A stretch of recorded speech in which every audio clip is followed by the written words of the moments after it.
Hi friends, ഇന്ന് ഞങ്ങൾ ഓണത്തിനുള്ള സാധനങ്ങൾ മേടിക്കാൻ വേണ്ടിയിട്ട് സൺറൈസിൽ പോകുമായിരുന്നു. അപ്പോൾ ഞാനും ഇച്ചും ഗണേശേട്ടനും കൂടിയാണ് പോയത്. കാരണം രമ്യയ്ക്ക് ഡ്യൂട്ടി ആയതുകൊണ്ട് അവളില്ലായിരുന്നു. അപ്പോൾ ഞങ്ങളാണെങ്കിൽ പോകുന്ന വഴിക്ക് ഇവിടെ പുറത്താണെങ്കിൽ ഒരു നല്ലൊരു ഡൈനിങ് ടേബിൾ ഇങ്ങനെ എടുത്ത് വെച്ചേക്കുമായിരുന്നു. പക്ഷേ ഞങ്ങളുടെ വീട്ടിൽ സ്ഥലമില്ലാത്ത കാരണം ഞങ്ങളത് എടുത്തില്ല. അല്ലെങ്കിൽ ഞങ്ങളത് എടുക്കണമെന്നുണ്ടായിരുന്നു, പക്ഷേ എടുത്തില്ല. ഞങ്ങൾ പതിയെ നടന്ന് സൺറൈസിലെത്തി. ഇവിടെ ആണെങ്കിൽ Masala Bazaar, Domino's, Farm Food, അങ്ങനെ ഒത്തിരി കടകളുണ്ട്. അങ്ങനെ ഞങ്ങൾ സൺറൈസിൽ വന്നു കഴിഞ്ഞ് ഞങ്ങളത് സാധനങ്ങളൊക്കെ നോക്കുമായിരുന്നു. ഇച്ചു ആണെങ്കിൽ ഒരു വണ്ടി എടുത്തുകൊണ്ട് അതിൻ്റെ പുറകെ ഓടിക്കൊണ്ടിരിക്കുമായിരുന്നു. എല്ലാ സാധനങ്ങളും എടുത്തിടുകയും തിരിച്ച് തന്നെ അത് ഞങ്ങൾ തിരിച്ചു പിന്നെ പെറുക്കി വെക്കൽ അങ്ങനെയൊക്കെയായിരുന്നു പണി.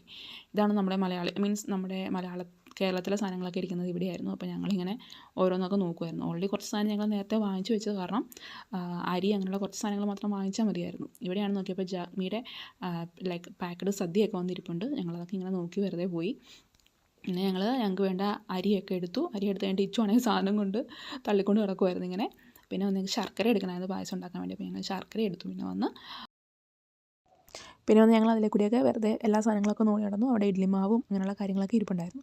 പിന്നെ ഞങ്ങൾ പോയി ബില്ലടച്ചു കഴിഞ്ഞ് പതിയെ ഞങ്ങളിങ്ങ് നടന്നു പോകുന്നു. ഇച്ചുവാണെങ്കിൽ അതിലെ കൂടി ഓടുമായിരുന്നു. അപ്പോൾ ഇത്രയായിരുന്നു ഞങ്ങളുടെ ഓണത്തിൻ്റെ ഷോപ്പിംഗ്. Okay, by.